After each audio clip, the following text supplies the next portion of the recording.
নবী মুসা আলাইহিস সালামের মা কখনো কখনো মহান রব্বুল আলামিন আল্লাহকে ডেকে বলেছেন, আল্লাহ এর আগে তুমি আমায় পুত্র সন্তান দিয়েছ।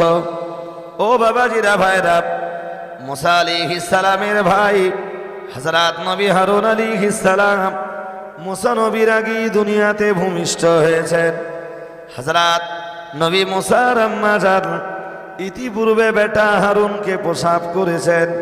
আর এই ফেরাউনের নিষেধাজ্ঞা যখন চলছে গোটা দেশের মাটিতে, ফেরাউন যখন নির্দেশ জারি করেছে বনি ইসরাইলদের কোনো পুত্র সন্তান ভূমিষ্ঠ হলে অবিলম্বে তোমরা তাকে মেরে দাও। আল্লাহ পাকে নবী মুসা আলাইহিস সালাম মায়ের গর্ভে আসবার পরে, ও বাবাজিরা ভাইরা, মা বড় চিন্তাশীলা, কখনো কখনো চিন্তিতা হয়ে